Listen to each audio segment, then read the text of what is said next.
ਤੁਸੀਂ ਕਦੇ ਵੀ ਬਾਇਤਮਾਦ ਨਹੀਂ ਬਣ ਸਕਦੇ। ਅੱਜ ਤੱਕ ਤੁਸੀਂ ਦੇਖੋ ਪੰਜਾਬੀਆਂ ਦੇ ਨਾਲ ਮੁxtਲਿਫ ਗੱਲਾਂ ਬਣਾਈਆਂ ਗਈਆਂ, ਉਹਦੇ ਵਿੱਚ ਕਾਫੀ ਸੱਚੀਆਂ ਵੀ ਨੇ। ਉਹਦੀ ਵਜ੍ਹਾ ਇਹ ਹੈ ਕਿ ਜਦੋਂ ਤੁਹਾਡੀਆਂ ਜੜ੍ਹਾਂ ਤੁਹਾਡੀ ਜ਼ਮੀਨ 'ਚ ਨਹੀਂ ਹੋਣਗੀਆਂ, ਤੁਸੀਂ ਕੌਨਫੀਡੈਂਟ ਹੀ ਨਹੀਂ ਹੋ ਸਕਦੇ, ਫੈਸਲਾ ਹੀ ਨਹੀਂ ਕਰ ਸਕਦੇ, ਵੱਡੇ ਲੀਡਰ ਹੀ ਨਹੀਂ ਬਣ ਸਕਦੇ, ਕਿਉਂਕਿ ਆਪਣੀ ਜ਼ਮੀਨ ਨਾਲ ਜੁੜਤ ਜਿਹੜੀ ਉਹ ਤੁਹਾਨੂੰ ਸੂਝ, ਸਿਆਣਪ ਤੇ ਇਤਮਾਦ ਦਿੰਦੀ ਹੈ, ਤੁਹਾਨੂੰ ਦੁਨੀਆ ਨਾਲ ਲੜਨ ਦੀ ਤਾਕਤ ਦਿੰਦੀ। ਜਦੋਂ ਤੁਹਾਡੀ ਜ਼ਮੀਨ ਤੇ ਪੈਰ ਜੰਮੇ ਹੋਣਗੇ ਤੇ ਫਿਰ ਤੁਹਾਡੀ ਜੋ ਤਾਕਤ ਜ਼ਮੀਨ ਦੀ ਤਾਕਤ ਆਏਗੀ ਔਰ ਆਪਣੀਆਂ ਕਦਰਾਂ ਦੀ ਤਾਕਤ ਆਵੇਗੀ, ਫਿਰ ਤੁਸੀਂ ਦੁਨੀਆ ਦੀ ਅੱਖਾਂ 'ਚ ਅੱਖਾਂ ਤੱਕ ਕੇ ਫਿਰ ਸਕਦੇ ਹੋ।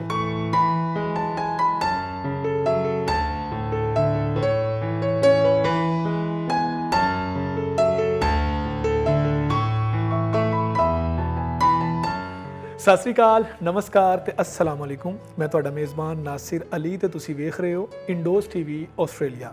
ਪ੍ਰੋਗਰਾਮ ਲੈਂਦੇ ਪੰਜਾਬ ਦੇ ਰੰਗ ਵਿੱਚ ਜੀ ਆਇਆਂ ਨੂੰ। ਨਾਜ਼ਰੀਨ, ਅੱਜ ਦੇ ਸਾਡੇ ਮਹਿਮਾਨ ਬੜੇ ਵਧੀਆ ਮਹਿਮਾਨ ਨੇ। ਲੈਂਦੇ ਪੰਜਾਬ ਦੇ ਵਿੱਚ ਪੰਜਾਬ ਦੀ ਰੇਤਲ ਤੇ ਵਸੇਬ ਦੇ ਉੱਪਰ ਕੰਮ ਕਰਦੇ ਪਏ ਨੇ। ਪੰਜਾਬ ਦੇ ਵਧਾ ਲਈ, ਉਹਦੇ ਪ੍ਰਚਾਰ ਲਈ ਉਹਨਾਂ ਦਾ ਕਿਰਦਾਰ ਜਿਹੜਾ ਹੈ ਬੜਾ ਅਹਿਮ ਹੈ। ਸਾਡੇ ਨਾਲ ਮੌਜੂਦ ਨੇ ਪਾਕਿਸਤਾਨ ਦੇ ਵਿੱਚ ਲੈਂਦੇ ਪੰਜਾਬ 'ਚ ਪਿਲਾਕ ਦਾ ਇਦਾਰਾ ਹੈਗਾ ਜਿਹੜਾ ਪੰਜਾਬ ਦੇ ਵਸੇਬ ਵਾਸਤੇ ਕੰਮ ਕਰ ਰਿਹਾ। ਸਾਡੇ ਨਾਲ ਮੌਜੂਦ ਨੇ ਡਾਕਟਰ ਸੁਗਰਾ ਸਦਫ ਸਾਹਿਬਾ। ਅਸੀਂ ਇਹਨਾਂ ਨਾਲ ਗੱਲਬਾਤ ਕਰਾਂਗੇ ਤੇ ਇਹਨਾਂ ਦੀ ਮੁਫੀਦ ਗੁਫ਼ਤਗੂ ਜਿਹੜੀ ਹੈਗੀ ਆ ਉਹ ਤੁਹਾਡੇ ਤੱਕ ਪਹੁੰਚਾਉਣ ਦੀ ਕੋਸ਼ਿਸ਼ ਕਰਾਂਗੇ। अस्सलाम वालेकुम मैडम। ਵਾਲੇਕੁਮ ਸਲਾਮ। ਕੀ ਹਾਲ ਚਾਲ ਹੈ? ਬਿਲਕੁਲ ਠੀਕ, ਸ਼ੁਕਰ। ਅੱਛਾ ਮੈਡਮ, ਸਭ ਤੋਂ ਪਹਿਲਾਂ ਤਾਂ ਮੈਂ ਇਹ ਸਵਾਲ ਕਰਾਂਗਾ ਕਿ ਅਸੀਂ ਜਿੰਨੇ ਵੀ ਪੰਜਾਬੀ ਪ੍ਰਚਾਰ ਲਈ ਜਿੰਨੇ ਵੀ ਲੋਕ ਕੰਮ ਕਰ ਰਹੇ ਨੇ, ਜਦੋਂ ਵੀ ਉਹਨਾਂ ਦੇ ਨਾਲ ਸਾਡੀ ਗੱਲ ਹੋਈ ਹੈ, ਸਾਨੂੰ ਉਹੀ ਗੱਲਾਂ ਸੁਣਨ ਨੂੰ ਮਿਲੀਆਂ ਕਿ 14 ਕਰੋੜ ਜ਼ਬਾਨ ਬੋਲਦੇ ਨੇ ਲੋਕ ਪੰਜਾਬੀ। ਉਸ ਤੋਂ ਬਾਅਦ 10ਵੀਂ ਵੱਡੀ ਜ਼ਬਾਨ, 8ਵੀਂ 9ਵੀਂ 10ਵੀਂ ਵੱਡੀ ਜ਼ਬਾਨ, ਉਸ ਤੋਂ ਬਾਅਦ 5000 ਸਾਲ ਪੁਰਾਣੀ ਜ਼ਬਾਨ, ਸਾਡੇ ਖਿਲਾਫ ਇੱਕ ਮੁਨਜ਼ਮ ਸਾਜ਼ਿਸ਼ ਹੋਈ ਹੈ। ਸਾਰਾ ਕੁਝ ਹੋ ਗਿਆ। ਅਸੀਂ ਇਹਦੇ ਹੱਲ ਲਈ, ਇਹ ਸੋਲਿਊਸ਼ਨ ਲਈ ਕੀ ਕਰਨਾ ਹੈ? ਜਿਹੜੇ ਜਦੀਦ ਤਕਾਜ਼ੇ ਆ ਅਸੀਂ ਉਹਦੇ ਨਾਲ ਹਮ-ਆਹੰਗ ਹੋਣਾ ਹੈ ਜਾਂ ਅਸੀਂ ਉਹੀ ਹਿਜਰ ਤੇ ਵਸਾਲ ਕਿਤਾਬਾਂ 'ਚ ਲਿਖ ਕੇ ਤੇ ਅਲਮਾਰੀਆਂ ਦੀ ਜ਼ੀਨਤ ਬਣਾਉਣਾ ਹੈ? ਬਹੁਤ ਸ਼ੁਕਰੀਆ, ਬੜਾ ਅੱਛਾ ਸਵਾਲ ਹੈ ਤੁਹਾਡਾ। ਲੇਕਿਨ ਮੇਰਾ ਖਿਆਲ ਹੈ ਕਿ ਇਹ ਵੀ ਗੱਲਾਂ ਬੜੀਆਂ ਜ਼ਰੂਰੀ ਨੇ ਦੱਸਣੀਆਂ। ਠੀਕ ਹੈ। ਕਿਉਂਕਿ ਨਵੀਂ ਨਸਲ ਨੂੰ ਜਦੋਂ ਤੱਕ ਤੁਸੀਂ ਇਹ ਨਹੀਂ ਦੱਸੋਗੇ ਕਿ ਤੁਹਾਡੇ ਨਾਲ ਕੀ ਧੋਖਾ ਹੋਇਆ ਹੈ, ਤੁਹਾਡਾ ਕਿਸ ਤਰ੍ਹਾਂ ਇਸਤਿਸਾਲ ਹੋਇਆ, ਕਿਸ ਤਰ੍ਹਾਂ ਜਾਣਗੇ ਤੁਹਾਡੇ ਜੇ ਬੱਚੇ ਜਿਹੜੇ ਨੇ ਜਿਨ੍ਹਾਂ ਨੂੰ ਪਤਾ ਹੀ ਨਹੀਂ ਪੰਜਾਬੀ ਦਾ ਮੁਕੱਦਮਾ। ਤੁਹਾਨੂੰ ਤਾਂ ਬਹੁਤ ਪਤਾ ਹੈ, ਲੇਕਿਨ ਤੁਹਾਡੀ ਉਮਰ ਦੇ ਬੱਚਿਆਂ ਦੀ ਗੱਲ ਕਰ ਰਹੀ ਹਾਂ, ਉਹਨਾਂ ਨੂੰ ਪੰਜਾਬੀ ਦੇ ਮੁਕੱਦਮੇ ਦਾ ਨਹੀਂ ਪਤਾ ਕਿ ਪੰਜਾਬ ਨਾਲ ਕਿਹੜਾ ਹੱਥ ਹੋਇਆ, ਅੰਗਰੇਜ਼ਾਂ ਨੇ ਕੀ ਕੀਤਾ, ਗੁਲਾਮ ਬਣਾਉਣ ਲਈ ਇਹਨਾਂ ਦੀ ਜ਼ਬਾਨ ਖੋਹ ਕੇ ਤੇ ਦੂਸਰੀਆਂ ਜ਼ਬਾਨਾਂ ਨੂੰ ਰਾਈਜ ਕੀਤਾ ਗਿਆ। ਫੋਰਟ ਵਿਲੀਅਮ ਕਾਲਜ ਔਰ 5000 ਸਾਲ ਤੇ ਨਹੀਂ ਪੁਰਾਣੀ, ਬਲਕਿ ਤੁਸੀਂ ਦੇਖੋ ਕਿ 12ਵੀਂ ਸਦੀ ਦੇ ਸੂਫੀ ਨੇ ਬਾਬਾ ਫਰੀਦ, ਔਰ ਇੱਕ ਉਹਨਾਂ ਦੇ ਦੌਰ 'ਚ ਤਰੱਕੀ ਯਾਫਤਾ ਪੰਜਾਬੀ ਸੀ। ਉੱਠ ਫਰੀਦਾ ਸੁੱਤਿਆ ਝਾੜੂ ਦੇ ਮਸੀਤ, ਤੂੰ ਸੁੱਤਾ ਰੱਬ ਜਾਗਦਾ ਤੇਰੀ ਡਾਢੇ ਨਾਲ ਪ੍ਰੀਤ। ਇੱਥੋਂ ਤੱਕ ਰਪੜਨ ਲਈ ਜ਼ਬਾਨ ਨੇ ਕਾਫੀ ਫਾਸਲਾ ਤੈਅ ਕੀਤਾ ਔਰ ਫਿਰ ਅਪੜੀ ਇੱਥੇ। ਇਸ ਲਈ ਮੈਂ ਸਮਝਦੀ ਹਾਂ ਕਿ ਇਹ ਤੇ ਬੜੀ ਪੁਰਾਣੀ ਜ਼ਬਾਨ ਹੈ ਔਰ ਦੁਨੀਆ ਦੀ ਜਿਸ ਤਰ੍ਹਾਂ ਟੈਕਸਟਾਂ ਦੀ ਔਰ ਸਾਰੇ ਤੁਸੀਂ ਪੜ੍ਹਦੇ ਹੋ, ਅਸੀਂ ਉਸ ਗੱਲ 'ਤੇ ਨਹੀਂ ਜਾਵਾਂਗੇ। ਤੁਸੀਂ ਆਲਰੇਡੀ ਕਹਿਤਾ ਕਿ ਸਾਰੇ ਉੱਥੇ ਹੀ ਕਹਿੰਦੇ ਨੇ। ਅੱਗੇ ਕੀ ਕਰਨਾ ਹੈ? ਹੱਲ ਇੱਕ ਤਾਂ ਇਹ ਹੈ ਕਿ ਜਦੋਂ ਵੀ ਅਸੀਂ ਆਪਣੇ ਨਵੇਂ ਬੱਚਿਆਂ ਕੋਲ ਜਾਈਏ, ਕਾਲਜਸ ਜਾਈਏ, ਯੂਨੀਵਰਸਿਟੀਆਂ ਜਾਈਏ, ਆਪਣੀ ਔਲਾਦ ਨੂੰ, ਮਿਸਟਰ ਮੈਂ ਆਪਣੇ ਬੱਚਿਆਂ ਨੂੰ ਦੱਸਦੀ ਹਾਂ ਕਿ ਉਹ ਕਹਿੰਦੇ ਨੇ ਕਿ ਅਸੀਂ ਕਿਉਂ ਪੰਜਾਬੀ ਬੋਲੀਏ ਜੇ ਸਕੂਲਾਂ 'ਚ ਪੰਜਾਬੀ ਨਹੀਂ ਬੋਲਣ ਦਿੰਦੇ।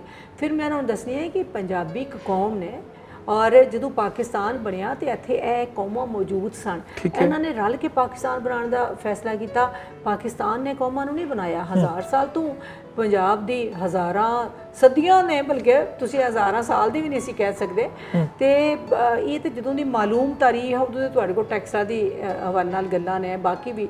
ਤੇ ਇਸ ਲਈ ਮੈਂ ਕਿਹਾ ਕਿ ਅਸੀਂ ਕੌਮ ਹਾਂ। ਅੰਗਰੇਜ਼ ਅਗਰ ਅੰਗਰੇਜ਼ੀ ਬੋਲਦੇ ਨੇ, ਅੰਗਰੇਜ਼ ਤੇ ਉਹ ਉਹਨਾਂ ਦੀ ਜ਼ਬਾਨ ਹੈ, ਮਾਦਰੀ ਜ਼ਬਾਨ ਹੈ ਉਹਨਾਂ ਦੀ, ਔਰ ਇਹ ਸਾਡੀ ਮਾਦਰੀ ਜ਼ਬਾਨ ਦੀ ਆਪਣੀ ਅਹਿਮੀਅਤ ਹੁੰਦੀ ਹੈ। ਬੱਚਿਆਂ ਨੂੰ ਦੱਸਣਾ ਜ਼ਰੂਰੀ ਹੈ। ਔਰ ਦੂਸਰੀ ਗੱਲ ਇਹ ਦੱਸਣਾ ਜ਼ਰੂਰੀ ਹੁੰਦਾ ਹੈ ਕਿ ਜਿਹੜੀ ਵਸੇਬ ਦੀ ਜ਼ਬਾਨ ਹੈ, ਜਿਹੜੀ ਸਾਡੀ ਜ਼ਬਾਨ ਹੈ, ਉਹਦਾ ਧਰਤੀ ਨਾਲ ਕੀ ਤਾਲੁਕ ਹੈ। ਅਸੀਂ ਮਾਂ ਬੋਲੀ ਕਹਿ ਦਿੰਦੇ ਹਾਂ ਤਾਂ ਉਹ ਸਮਝ ਜਿਹੜੀ ਮਾਂ ਜੰਮਣ ਵਾਲੀ ਮਾਂ ਬੋਲਦੀ ਹੋਈ ਹੈ। ਮਾਂ ਬੋਲੀ, ਇਹ ਧਰਤੀ ਵੀ ਸਾਡੀ ਮਾਂ ਹੈ ਜਿਹੜੀ ਸਾਨੂੰ ਪਾਲਦੀ ਹੈ ਔਰ ਜਿਹਦੀ ਸਾਰਾ ਜੀਵਨ ਸਾਨੂੰ ਖਵਾਉਂਦੀ ਹੈ ਔਰ ਮਰਨ ਤੋਂ ਬਾਅਦ ਵੀ ਆਪਣੀ ਝੋਲੀ ਥਾਂ ਦਿੰਦੀ ਹੈ।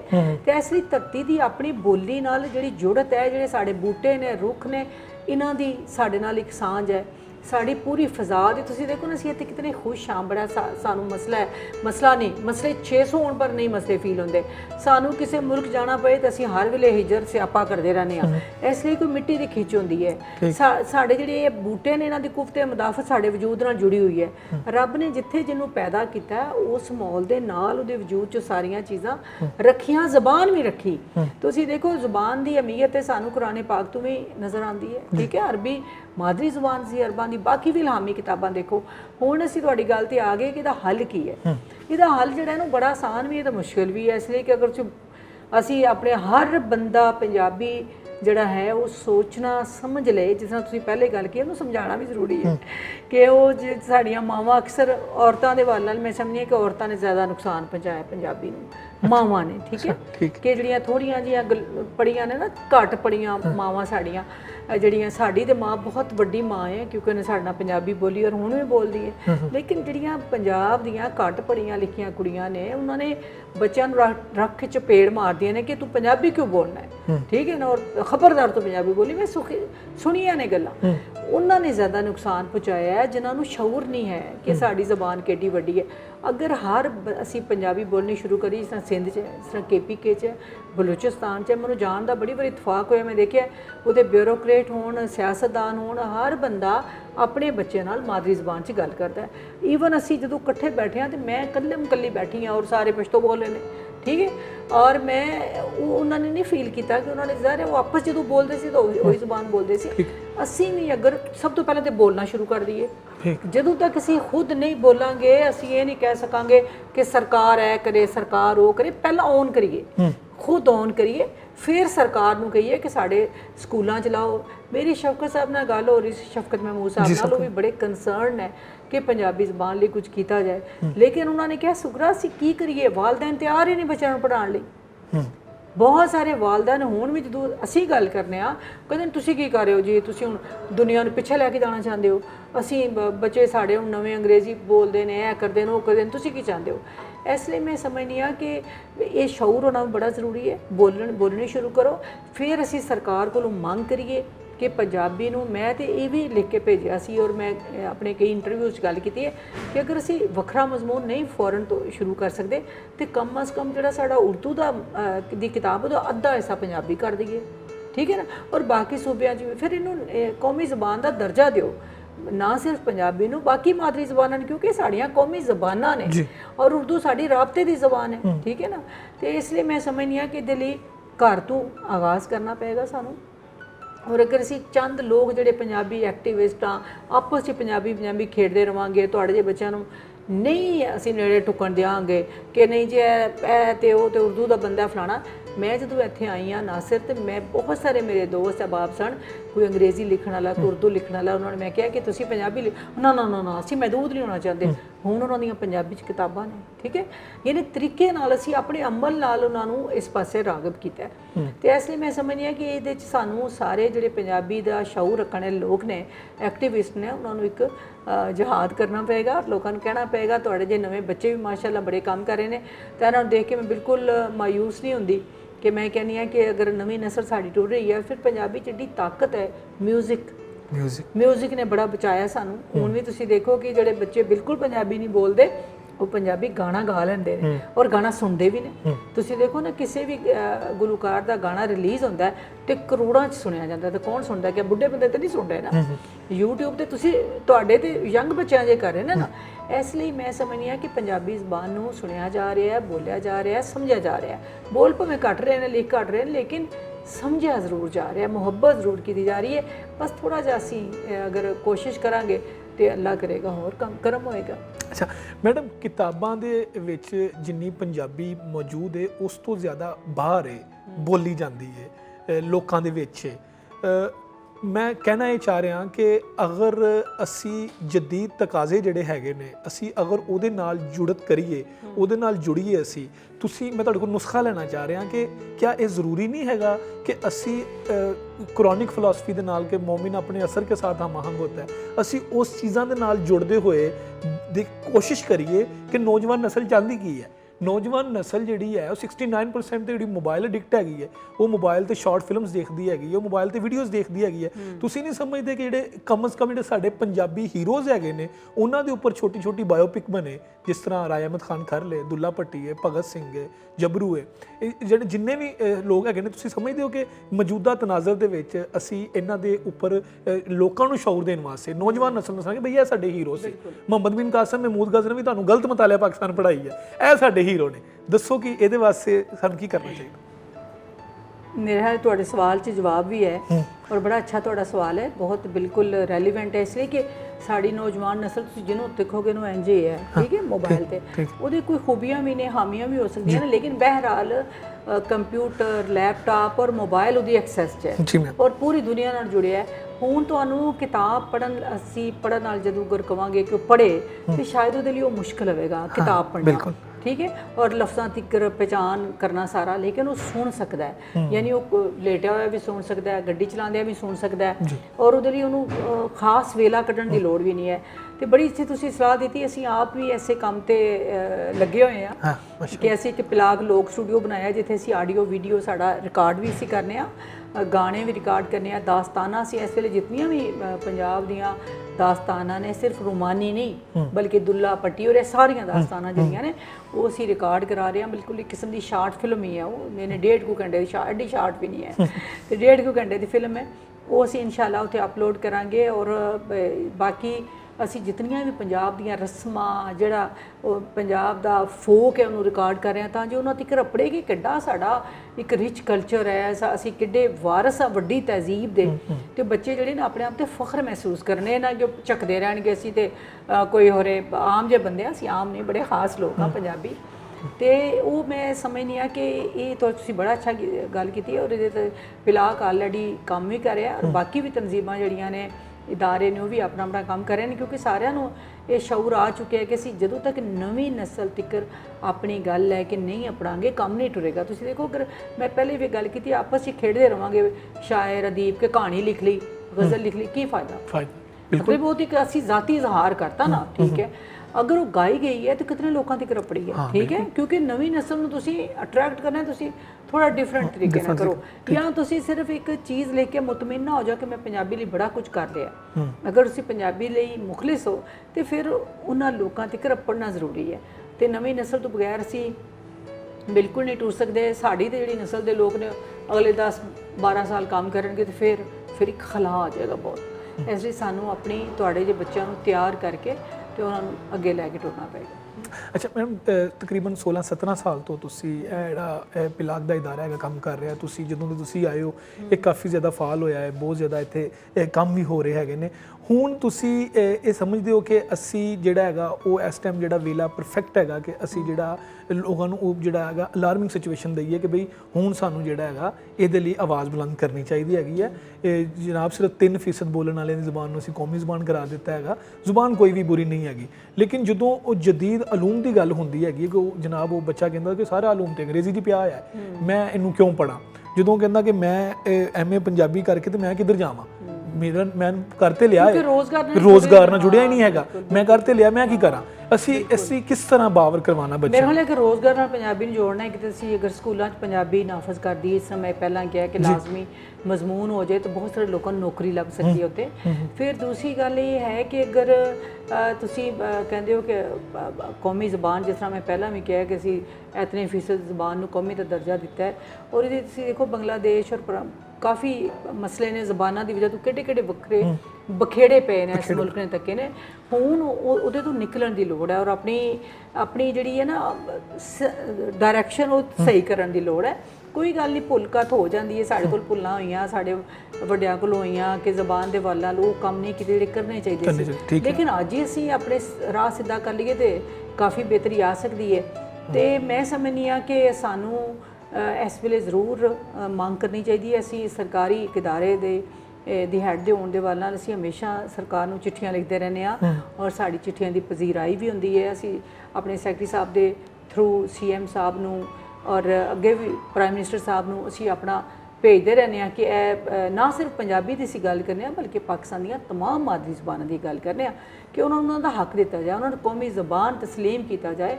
ਔਰ ਮੈਂ ਇੱਕ ਹੋਰ ਸੀ ਗੱਲ ਕੀ ਪੜ੍ਹਾਈ ਦੇ ਵੱਲ ਨਾਲ ਮੈਂ ਕਹਿੰਦੀ ਹਾਂ ਕਿ ਮੈਨੂੰ ਪੰਜਾਬੀ ਦੇ ਨਾਲ ਪਸ਼ਤੋ, ਸਿੰਧੀ ਤੇ ਬਲੋਚੀ ਵੀ ਆਉਣੀ ਚਾਹੀਦੀ। ਬਿਲਕੁਲ ਦੇਖੋ, ਅੱਜ ਸਾਡੇ 'ਚ ਅੱਜ ਤੱਕ ਆਪਸ ਵਿੱਚ ਜੁੜਤੀ ਪੈਦਾ ਨਹੀਂ ਹੋਈ ਸੂਬਾਈ ਵੱਲ ਨਾਲ। ਅਸੀਂ ਜਿਹੜੀ ਇੱਕ ਅਮਾਂਗੀ ਦੀ ਗੱਲ ਕਰਦੇ ਹਾਂ ਨਾ, ਉਹ ਅਮਾਂਗੀ ਮੌਜੂਦ ਨਹੀਂ ਹੈ, ਨਜ਼ਰ ਹੀ ਨਹੀਂ ਆਉਂਦੀ ਨਾ, ਕਿਉਂਕਿ ਜਦੋਂ ਤੱਕ ਜ਼ਬਾਨ ਔਰ ਕਲਚਰ ਨੂੰ ਤੁਸੀਂ ਪਾਕਿਸਤਾਨ ਇੱਕ ਬੜਾ ਖੂਬਸੂਰਤ ਮੁਲਕ ਹੈ, ਇਹਦਾ ਕਲਚਰ ਜਿਹੜਾ ਹੈ ਇੱਕ ਰੰਗਾ ਰੰਗ ਕਲਚਰ ਹੈ ਔਰ ਫਿਰ ਪੰਜਾਬ ਦੇ ਅੰਦਰ ਵੀ ਕਲਚਰ ਦੇ ਕਿਤਨੇ ਰੰਗ ਤੁਹਾਨੂੰ ਦਿਸਦੇ ਨੇ। ਇਸੇ ਤਰ੍ਹਾਂ ਅਗਰ ਅਸੀਂ ਉਹਨਾਂ ਦੀ ਜ਼ਬਾਨ ਸਮਝਾਂਗੇ ਤੇ ਉਹਨਾਂ ਦੇ ਮਸਾਇਲ ਸਮਝਾਂਗੇ, ਉਹਨਾਂ ਦੇ ਅਹਿਸਾਸਾਤ ਸਮਝਾਂਗੇ ਤਾਂ ਅਸੀਂ ਜ਼ਰੂਰ ਨੇੜਤਾ ਮਹਿਸੂਸ ਕਰਾਂਗੇ ਉਹਨਾਂ ਦੇ ਨਾਲ। ਤੇ ਮੈਂ ਸਮਝਦੀ ਹਾਂ ਕਿ ਸਾਨੂੰ ਆਪਣੀ ਮਾਦਰੀ ਜ਼ਬਾਨ ਨਾਲ ਟੁਕਣਾ ਚਾਹੀਦਾ ਹੈ, ਕਿਉਂਕਿ ਮਾਦਰੀ ਜ਼ਬਾਨ ਦਾਨਿਸ਼ हिकमत की ज़बान है। ये कोई उधार ले हुए लफज नहीं है, क्योंकि जो तुसी पंजाबी नाल मुहब्बत करते हो, पंजाबी पढ़ते हो, तो फिर तुसी ओन करते हो कि मेरी ज़मीन है, इनू मैं ये दरियावां नू सुक्कण नहीं देना, ठीक है ना, और इहदियां ज़मीनां नू बंजर नहीं होण देना, इहदियां कणकां नू, इहदे कमाद नू राखी करनी है ना। इस वेले तुहाडा रावी सुक्किया, तुहानूं परवाह नहीं, तुसी दरिया टेम्स दे किस्से पढ़ रहे हो या उत्थे लखनऊ दे किस्से पढ़ रहे हो, ठीक है। सानू उत्थे दे गाने पढ़ा रहे ने, सानू सामण दे गाने पढ़ाण, ठीक है। साडा असीं ते सामण नहीं इंजॉय करना है। बर्फ दियां किहड़ियां कहानियां सानू तुसीं पढ़ा रहे हो दसंबर दा, कित्थे बर्फ पैंदी है पंजाब च। सानू ते सावण दे मौसम दा तुसीं लुत्फ दसो, ਉਹ चिल्ले पकौड़े किस तरह इंजॉय करने ਅਸੀਂ, ਉਹ ਜਿਹੜੇ ਪਿੰਗਾਂ ਪੈਂਦੀਆਂ ਨੇ, ਜਿਹੜਾ ਇੰਜॉय ਯਾਨੀ ਆਪਣੀ ਧਰਤੀ ਨਾਲ ਜੁੜਤ ਪੈਦਾ ਕਰੀਏ। ਅਸੀਂ ਉਹ ਲੋਕ ਆ ਜਿਹੜੇ ਗਮਲੇ ਚ ਉੱਗੇ ਹੋਏ ਆ, ਯਾਨੀ ਗਮਲੇ ਚ ਤੁਸੀਂ ਕਿਤਨੀ ਤੁਹਾਡੀਆਂ ਜੜ੍ਹਾਂ ਮਜ਼ਬੂਤ ਨਹੀਂ ਤੇ ਤੁਸੀਂ ਕਦੀ ਵੀ ਬਾਇਤਮਾਦ ਨਹੀਂ ਬਣ ਸਕਦੇ। ਅੱਜ ਤੱਕ ਤੁਸੀਂ ਦੇਖੋ ਪੰਜਾਬੀਆਂ ਦੇ ਨਾਲ ਮੁxtਲਿਫ ਗੱਲਾਂ ਬਣਾਈਆਂ ਗਈਆਂ, ਉਹਦੇ ਚ ਕਾਫੀ ਸੱਚੀਆਂ ਵੀ ਨੇ। ਉਹਦੀ ਵਜ੍ਹਾ ਇਹ ਹੈ ਕਿ ਜਦੋਂ ਤੁਹਾਡੀਆਂ ਜੜ੍ਹਾਂ ਤੁਹਾਡੀ ਜ਼ਮੀਨ 'ਚ ਨਹੀਂ ਹੋਣਗੀਆਂ, ਤੁਸੀਂ ਕੌਨਫੀਡੈਂਟ ਹੀ ਨਹੀਂ ਹੋ ਸਕਦੇ, ਫੈਸਲਾ ਹੀ ਨਹੀਂ ਕਰ ਸਕਦੇ, ਵੱਡੇ ਲੀਡਰ ਹੀ ਨਹੀਂ ਬਣ ਸਕਦੇ, ਕਿਉਂਕਿ ਆਪਣੀ ਜ਼ਮੀਨ ਨਾਲ ਜੁੜਤ ਜਿਹੜੀ ਹੈ ਉਹ ਤੁਹਾਨੂੰ ਸੂਝ ਸਿਆਣਪ ਤੇ ਇਤਮਾਦ ਦਿੰਦੀ ਹੈ, ਤੁਹਾਨੂੰ ਦੁਨੀਆ ਨਾਲ ਲੜਨ ਦੀ ਤਾਕਤ ਦਿੰਦੀ। ਜਦੋਂ ਤੁਹਾਡੀ ਜ਼ਮੀਨ ਤੇ ਪੈਰ ਜੰਮੇ ਹੋਣਗੇ ਤੇ ਫਿਰ ਤੁਹਾਡੀ ਜੋ ਤਾਕਤ ਜ਼ਮੀਨ ਦੀ ਤਾਕਤ ਆਏਗੀ ਔਰ ਆਪਣੀਆਂ ਕਦਰਾਂ ਦੀ ਤਾਕਤ ਆਵੇਗੀ, ਫਿਰ ਤੁਸੀਂ ਦੁਨੀਆ ਦੀ ਅੱਖਾਂ 'ਚ ਅੱਖਾਂ ਤੱਕ ਕੇ ਫਿਰ ਸਕਦੇ ਹੋ।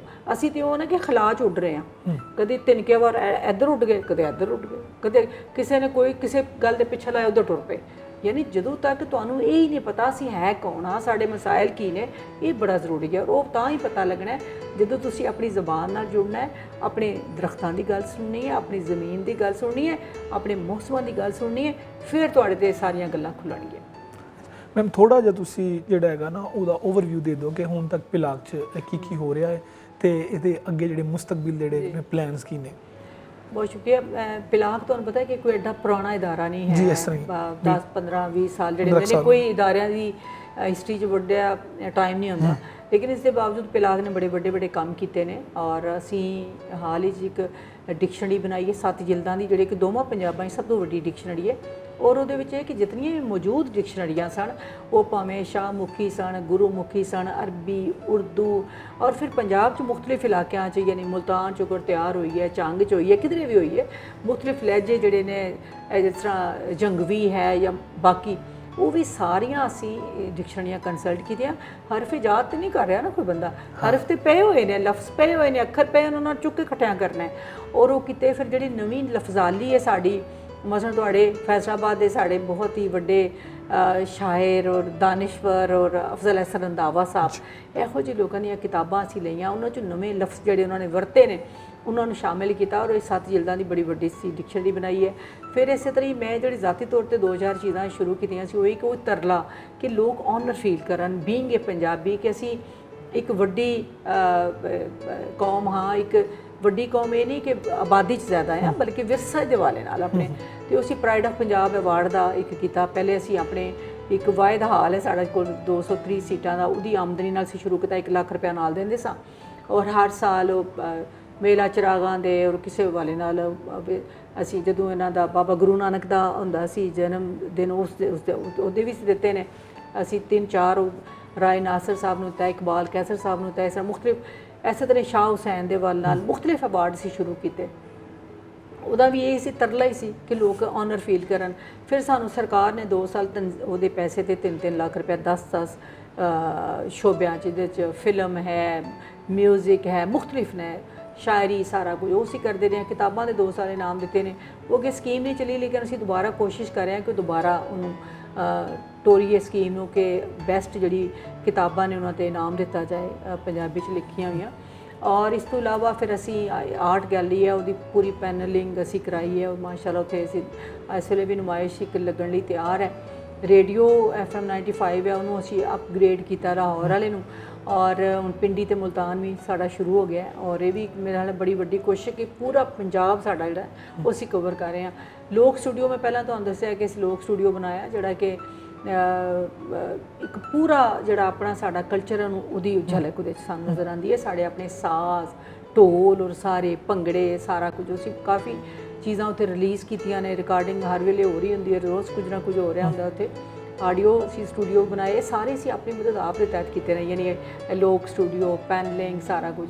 ਔਰ ਇਹ ਕਿ ਅਗਰ ਬੰਦੇ ਦੀ ਨੇਕ ਨੀਤੀ ਅਵੇਅਰ ਬੰਦਾ ਕੰਮ ਕਰਨਾ ਚਾਹੀਦਾ, ਵਸੀਲੇ ਬਣਦੇ ਰਹਿੰਦੇ ਨੇ ਔਰ ਕੰਮ ਹੁੰਦਾ ਰਹਿੰਦਾ। ਅਗਰ ਬੰਦਾ ਕਹੇ ਨਾ ਕਿ ਬਸ 4 ਵਜੇ ਫਾਈਲਾਂ ਸਿੱਧੀਆਂ ਕਰਕੇ ਟੁਰ ਜਾਓ, ਤੇ ਫਿਰ ਪੈਸੇ ਪਏ ਵੀ ਹੋਣ ਤੇ ਲੈਪਸ ਹੋ ਜਾਂਦੇ ਨੇ, ਬੰਦਾ ਕੰਮ ਨਹੀਂ ਕਰਦਾ ਨਾ। ਤੇ ਕੰਮ ਕਰਨ ਦੀ ਨੀਅਤ, ਔਰ ਅੱਲਾ ਦਾ ਸ਼ੁਕਰ ਹੈ ਕਿ ਪਿਲਾਕ ਦਾ ਸਾਰਾ ਸਟਾਫ ਜਿਹੜਾ ਬੜਾ ਕੋਆਪਰੇਟਿਵ ਹੈ, ਤੇ ਵੀ are just like a team, ਔਰ ਅਸੀਂ ਟੀਮ ਦੀ ਤਰ੍ਹਾਂ ਕੰਮ ਕਰਨੇ ਆ, ਔਰ ਸਾਰੇ ਉਹਦੇ 'ਚ ਕੋਈ ਗਰੁੱਪ ਬੰਦੀ ਨਹੀਂ, ਬੜੀ ਇੱਕ ਫੈਮਿਲੀ ਦੀ ਤਰ੍ਹਾਂ ਕੰਮ ਕਰ ਰਹੇ ਹਾਂ। ਔਰ ਲਾਇਬ੍ਰੇਰੀ ਜਿਹੜੀ ਹੈ ਉਹ ਵੀ ਸਾਡੀ ਮਾਸ਼ਾਅੱਲਾ ਕਾਫੀ ਵਰਕਿੰਗ ਹੈ। ਅਸੀਂ 100 ਤੋਂ ਜ਼ਿਆਦਾ ਕਿਤਾਬਾਂ ਖੁਦ ਛਾਪੀਆਂ ਨੇ, ਔਰ ਸਾਡੀ ਮੇਜਰ ਪ੍ਰਾਇਰਟੀ ਹੁੰਦੀ ਹੈ ਸੂਫੀਆ ਨੂੰ ਛਾਪਣਾ, ਕਿਉਂਕਿ ਅਸੀਂ ਚਾਹੁੰਦੇ ਹਾਂ ਮੁਖਤਲਿਫ ਤਰਾਜਮ ਅਸੀਂ ਕਰਾਏ ਨੇ ਤਾਂ ਇਹ ਨਵੀਂ ਨਸਲ ਜਿਹੜੀ ਹੈ ਉਹ ਉਹਨਾਂ ਤੱਕ ਰਪੜੇ।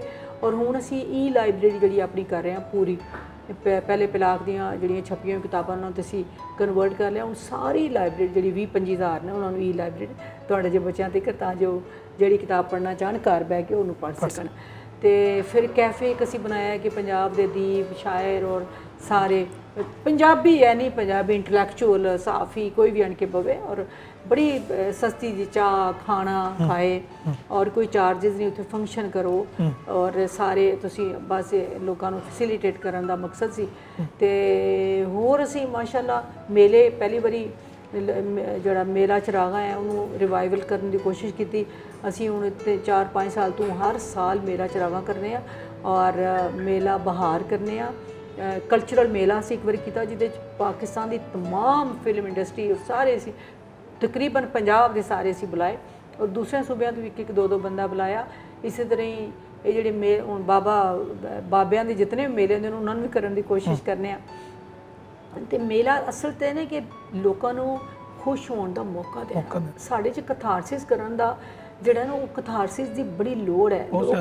ਲੋਕਾਂ ਦੇ ਅੰਦਰ ਇਤਨੀ ਅਗਰੈਸ਼ਨ ਹੈ, ਔਰ ਕਿਸੇ ਕੋਈ ਪੰਜਾਬ ਦੀਆਂ ਕਦਰਾਂ ਕਿ ਬਰਦਾਸ਼ਤ, ਅਮਨ, ਰਵਾਦਾਰੀ ਇੱਥੇ ਦੀ ਪਹਿਚਾਣ ਸੀ। ਹੁਣ ਜ਼ਰਾ ਸਾਰੀ ਗੱਲ ਵਿਹਾਰ ਨੂੰ ਜਾ ਕੇ ਲੰਘ ਜਾਏ ਤੇ ਬੰਦੇ ਦਾ ਬਲੱਡ ਪ੍ਰੈਸ਼ਰ ਹਾਈ ਹੋ ਜਾਂਦਾ, ਇਸ ਲਈ ਕਿ ਕਥਾਰਸਿਸ ਨਹੀਂ। ਤੁਸੀਂ ਆਪਣੇ ਸਾਰੇ ਕਲਚਰ ਨੂੰ, ਕਿਸੇ ਨੂੰ ਹਿੰਦਵਾਨਾ ਕਹਿਤਾ, ਕਿਸੇ ਨੂੰ ਸਿੱਖਵਾਨਾ ਕਹਿਤਾ, ਕਲਚਰ ਤਾਂ ਧਰਤੀ ਦਾ ਹੁੰਦਾ, ਠੀਕ ਹੈ ਨਾ। ਸਾਡਾ ਕਲਚਰ ਜਿਹੜਾ ਉਹ ਕੋਈ ਸਾਊਦੀ ਅਰਬ ਦਾ ਕਲਚਰ ਨਹੀਂ ਹੋ ਸਕਦਾ, ਨਾ ਹੀ ਉਹਨਾਂ ਦਾ ਕਲਚਰ ਸਾਡਾ ਕਲਚਰ ਹੋ ਸਕਦਾ। ਉਹ ਕਲਚਰ ਧਰਤੀ ਨਾਲ ਤਾਲੁਕ ਰੱਖਦਾ। ਸਾਡੇ ਕੁਝ ਜਿਹੜੀ ਸੋਚ ਹੈ ਉਹਨਾਂ ਨੇ ਕਿਹਾ ਨਹੀਂ ਜੀ ਪਤੰਗਬਾਜ਼ੀ ਤੇ ਫਲਾਣੇ ਦੀ ਪਹਿਚਾਣ ਹੈ, ਉਹ ਫਲਾਣੇ ਦੀ ਵਿਸਾਖੀ ਤੇ ਪੰਜਾਬ 'ਚ ਜ਼ਮੀਨ ਸਾਡੇ ਕੋਲ ਬਹੁਤੀ ਹੈ, ਅਸੀਂ ਵਿਸਾਖੀ ਸਾਰੀ ਉੱਧਰ ਦੇ ਛੱਡੀ। ਉਹਨਾਂ ਨੇ ਕਿਹਾ ਤੁਹਾਡੀ ਹੈ। ਸਾਡੀਆਂ ਸਾਂਝੀਆਂ ਰਸਮਾਂ ਨੇ, ਅਸੀਂ ਹਜ਼ਾਰਾਂ ਸਾਲ ਸਾਂਝੇ ਰਹੇ ਹਾਂ, ਅਸੀਂ ਸਾਨੂੰ ਸਾਂਝੀਆਂ ਰਸਮਾਂ ਨੂੰ ਓਨ ਕਰਨਾ ਚਾਹੀਦਾ ਹੈ, ਔਰ ਸਾਨੂੰ ਪਤੰਗਬਾਜ਼ੀ ਦੇ ਉਹ ਜਿਹੜੀਆਂ ਚੀਜ਼ਾਂ ਤਾਂ ਖਤਮ ਕਰਨੀਆਂ ਚਾਹੀਦੀਆਂ ਨੇ, ਡੋਰਾਂ ਸ਼ੋਰਾਂ, ਲੇਕਿਨ ਇਹਨੂੰ ਕੋਈ ਗੈਰ ਇਸਲਾਮੀ ਤਿਉਹਾਰ ਨਹੀਂ ਬਣਾਉਣਾ ਚਾਹੀਦਾ। ਮਜ਼ਹਬ ਦੀ ਛਾਪ ਲਾ ਨਹੀਂ ਲਾਣਾ, ਮਜ਼ਹਬ ਦਾ ਤੇ ਕਲਚਰ ਦਾ ਕੋਈ ਆਪਸ ਸੰਬੰਧ ਨਹੀਂ ਹੈ, ਠੀਕ ਹੈ। ਕਲਚਰ ਤੇ ਏਡਾ ਤਾਕਤਵਰ ਹੈ ਕਿ ਮਜ਼ਹਬ ਨੂੰ ਥੱਲੇ ਲਾ ਦਿੰਦਾ ਹੈ। ਬਿਲਕੁਲ ਇਸ ਲਈ ਕਿ ਤੁਸੀਂ ਦੇਖੋ ਕਿ ਇਸਲਾਮ ਜਦੋਂ ਆਇਆ ਤੇ ਕਲਚਰ ਉਹਨਾਂ ਦਾ ਉਹੀ ਰਿਹਾ, ਨਿਕਾਹ ਦਾ ਤਰੀਕਾ ਸਾਰਾ ਕੁਝ, ਸਿਰਫ ਉਹ ਰਸਮਾਂ ਖਤਮ ਹੋਈਆਂ ਕਿ ਜਿਹੜੀਆਂ ਇਨਸਾਨੀਅਤ ਲਈ ਨੁਕਸਾਨਦੇਹ ਸਨ, ਜਿਸ ਤਰ੍ਹਾਂ ਬੇਟੀਆਂ ਨੂੰ ਦਫਨ ਕਰਨਾ, ਬਾਕੀ ਤਾਂ ਸਾਰੀਆਂ ਚੀਜ਼ਾਂ, ਖੇਡਾਂ, ਹਰ ਚੀਜ਼ ਹੋ ਰਹੀਆਂ। ਹੁਣ ਇੱਥੇ ਇੱਕ ਤਬਕਾ ਜਿਹੜਾ ਸਾਡਾ ਅਸਲ ਮਸਲਾ ਹੈ, ਜਿਹੜਾ ਮੈਂ ਕਹਿ ਰਹੀ ਸੀ ਕਥਾਰਸਿਸ ਦਾ, ਕਿ ਇੱਥੇ ਇੱਕ ਤਬਕਾ ਐਸਾ ਹੈ ਕਿ ਜਿਹੜਾ ਚਾਹੁੰਦਾ ਹੈ ਕਿ ਅਸੀਂ ਰਵੀਏ ਇੱਥੇ, ਸੋਚੀਏ ਇੱਥੇ, ਮੌਸਮ ਇੱਥੇ ਦੇ, ਖਾਣੇ ਇੱਥੇ ਦੇ ਖਾਈਏ, ਫਸਲਾਂ ਇੱਥੇ ਦੀਆਂ, ਲੇਕਿਨ ਅਸੀਂ ਕਲਚਰ ਅਰਬ ਦਾ ਸਾਡੇ ਤੇ ਹੋਵੇ ਉਹ ਨਹੀਂ ਹੋ ਸਕਦਾ, ਕਿਉਂਕਿ ਉਹ ਸਾਡੀ ਵਜੂਦ ਕਬੂਲ ਹੀ ਨਹੀਂ ਕਰਦਾ ਨਾ। ਸਾਡਾ ਤਕੱਦਸ, ਸਾਡਾ ਈਮਾਨ ਸਭ ਕੁਝ ਆਪਣੀ ਥਾਂ ਹੈ, ਅਸੀਂ ਨਮਾਜ਼ ਪੜ੍ਹਨੇ ਆ, ਸਭ ਕੁਝ ਕਰਨੇ ਆ, ਲੇਕਿਨ ਕਲਚਰ ਦੇ ਇੱਥੇ ਦਾ ਨੂੰ ਤੁਸੀਂ ਕਹੋ ਭੰਗੜਾ ਵੀ ਗੈਰ ਇਸਲਾਮੀ ਹੈ ਜੀ। ਸਾਡੀਆਂ ਮਾਵਾਂ, ਸਾਡੀਆਂ ਪੁੱਪੀਆਂ, ਚਾਚੀਆਂ, ਮਾਸੀਆਂ, ਵਿਆਹ ਹੁੰਦਾ, ਗਿੱਧਾ ਔਰ ਸਾਰਾ ਉਹ ਕਰਦੇ ਸਨ, ਉਹਦੇ 'ਚ ਭੰਗੜੇ 'ਚ ਕੀ ਗੈਰ ਇਸਲਾਮੀ ਚੀਜ਼ ਹੈ? ਕਤਲ ਕਰਨਾ ਗੈਰ ਇਸਲਾਮੀ ਹੈ, ਠੀਕ ਹੈ ਨਾ, ਕਿਸੇ ਦਾ ਹੱਕ ਮਾਰਨਾ ਗੈਰ ਇਸਲਾਮੀ ਹੈ। ਇਹ ਜਿਹੜੀਆਂ ਚੀਜ਼ਾਂ ਨੂੰ ਅਸੀਂ ਹਰ ਚੀਜ਼ ਨੂੰ 2 ਹੱਥਾਂ 'ਚ ਤੁਸੀਂ ਕਰ ਦਿੰਦੇ, ਇਹਦੇ 'ਚ ਕਿਹੜੀ ਬੁਰਾਈ ਹੈ ਮੈਨੂੰ ਦੱਸੋ, ਠੀਕ? ਕੋਈ ਬੁਰਾਈ ਤਾਂ ਨਹੀਂ ਹੈ। ਔਰ ਜਦੋਂ ਅਸੀਂ ਆਪਣੀਆਂ ਇਹਨਾਂ ਸਾਰੀਆਂ ਚੀਜ਼ਾਂ ਤੋਂ ਅਸੀਂ ਆਪਣੇ ਆਪ ਨੂੰ ਦੂਰ ਕਰ ਲਿਆ ਨਾ, ਫਿਰ ਅਸੀਂ ਇੱਕ ਰੋਬੋਟ ਬਣ ਗਏ ਹਾਂ, ਸਾਡੀ ਸੋਚ ਹੀ ਨਹੀਂ ਰਹੀ, ਔਰ ਸਾਡੇ ਅੰਦਰ ਜ਼ਹਿਰ ਭਰਨਾ ਸ਼ੁਰੂ ਹੋ ਗਿਆ ਸਾਡੀ ਸੋਚ ਵਿੱਚ। ਦਹਿਸ਼ਤਗਰਦੀ ਸਿਰਫ ਉਹ ਹੀ ਨਹੀਂ ਜਿਹੜੀ ਬਾਹਰ ਹੋ ਰਹੀ ਹੁੰਦੀ, ਇੱਥੇ ਵੀ ਹੋ ਰਹੀ ਹੁੰਦੀ ਹੈ, ਠੀਕ ਹੈ। ਇਸ ਲਈ ਉਹਦੇ ਅਸੀਂ ਮੌਕੇ ਤਲਾਸ਼ ਕਰਨੇ ਆ ਕਿ ਲੋਕ ਆਉਣ, ਤੇ ਤੁਸੀਂ ਮੇਲਾ ਕੀਤਾ ਤੁਸੀਂ ਹੈਰਾਨ ਹੋਵੋਗੇ ਕਿ ਉਹ ਪਿੰਡਾਂ ਥਾਵਾਂ ਤੋਂ ਦੂਰੋਂ ਲੋਕ ਸੁਬਾਹ ਬੱਸਾਂ 'ਚ ਬਹਿ ਕੇ ਆਉਂਦੇ ਸਨ। 7 ਦਿਨ ਦਾ ਮੇਲਾ ਕੀਤਾ ਸੀ, ਤੇ ਸਾਡੀਆਂ ਜਿਹੜੀਆਂ ਉਹ ਘਰਾਂ 'ਚ ਰਹਿਣ ਵਾਲੀਆਂ ਮਾਵਾਂ ਨੇ ਨਾ, ਉਹ ਆਣ ਕੇ ਭੰਗੜੇ ਪਾਉਂਦੇ ਸਟੋਰ 'ਤੇ, ਤੇ ਇਤਨਾ ਸਾਨੂੰ ਚੰਗਾ ਲੱਗਾ ਸੀ। ਔਰਤਾਂ ਮਰਦ ਬੱਚੇ ਸਾਰਿਆਂ ਦੇ ਆਪਣੇ ਆਪਣੇ। ਤੇ ਇਹ ਲੋਕਾਂ ਨੂੰ ਮੇਲਾ ਹੁੰਦਾ ਮਿਲਣ ਦਾ ਨਾਮ, ਕਿ ਤੁਸੀਂ ਕਿਸੇ ਨੂੰ ਟਿਕਟ ਲੈਣਾ ਨਹੀਂ ਪੈਂਦਾ ਕਿ ਮੈਂ ਤੇ ਟਿਕਟ ਲੈ ਕੇ ਜਾਣਾ, ਮੈਂ ਪੈਸੇ ਖਰਚ ਕਰਕੇ ਜਾਣਾ। ਮੁਫਤ ਐਸੇ ਅਦਾਕਾਰ ਗੁਲੂਕਾਰ ਜਿਨ੍ਹਾਂ ਨੂੰ ਤੱਕਣਾ ਚਾਹੁੰਦੇ ਸਨ ਓਪਨ 'ਚ, ਉਹਨਾਂ ਨਾਲ ਮਿਲ ਰਹੇ ਨੇ, ਉਹਨਾਂ ਨੂੰ ਦੇਖ ਰਹੇ ਨੇ, ਉਹਨਾਂ ਨੂੰ ਗਾਉਂਦਿਆਂ ਦੇਖ ਰਹੇ ਨੇ। ਤੇ ਇਹ ਸਾਡੀ ਇੱਕ ਵੱਡਾ ਕੰਮ ਮੈਂ ਸਮਝਿਆ ਕੀਤਾ। ਔਰ ਅੱਗੋਂ ਵੀ ਅੱਲਾ ਤੌਫੀਕ ਦੇਗਾ ਤੇ ਹੋਰ ਬੜੇ ਵੱਡੇ ਕੰਮ ਕਰਾਂਗੇ ਇਨਸ਼ਾਅੱਲਾ। ਤੇ ਜਦੋਂ ਤੱਕ ਜ਼ਿੰਦਗੀ ਡਿਲੀਵਰ ਕਰਨਾ ਜ਼ਰੂਰੀ ਹੈ ਬੰਦੇ ਦਾ, ਔਰ ਹਰ ਬੰਦਾ ਆਪਣੀ ਸਦਾ ਤੇ ਕੁਝ ਨਾ ਕੁਝ ਡਿਲੀਵਰ ਕਰੇ। ਤਨਕੀਦ ਨਾ ਕਰੋ ਕਿ ਇਹ ਹੋ ਗਿਆ ਉਹ ਹੋ ਗਿਆ, ਮਰ ਗਏ ਪਿੱਟ ਗਏ। ਸ਼ੁਰੂ ਕਰ ਦਿਓ, ਬਸ ਇਹ ਪੈਨਸਲ ਪਕੜੋ, ਲਿਖਣਾ ਸ਼ੁਰੂ ਕਰ ਦਿਓ। ਤੁਹਾਡੇ ਕੋਲ ਮਾਈਕ ਹੈ, ਬੋਲਣਾ ਸ਼ੁਰੂ ਕਰ ਦਿਓ ਕੁਝ ਨਾ ਕੁਝ, ਠੀਕ ਹੈ ਨਾ। ਔਰ ਬੀ ਪੋਜ਼ਿਟਿਵ ਆਲਵੇਜ਼, ਕਿਉਂਕਿ ਜਦੋਂ ਅਸੀਂ ਨੈਗੇਟਿਵ ਹੁੰਦੇ ਹਾਂ ਨਾ, ਅਸੀਂ ਨੈਗੇਟਿਵ એનર્ਜੀ ਸੁੱਟ ਰਹੇ ਹਾਂ ਕਾਇਨਾਤ 'ਚ, ਔਰ ਜਿਹਦੇ ਨਾਲ ਅਸੀਂ ਬੁਰਾਈ ਫੈਲਾ ਰਹੇ ਹਾਂ। ਪੋਜ਼ਿਟਿਵ ਰਹੋ ਔਰ ਇਨਸ਼ਾਅੱਲਾ ਰੱਬ ਚੰਗਾ ਕਰੇਗਾ। ਔਰ ਮੈਨੂੰ ਇਜਾਜ਼ਤ ਦਿਓ, ਰੱਬ ਰਾਖਾ। ਬਹੁਤ ਸ਼ੁਕਰੀਆ।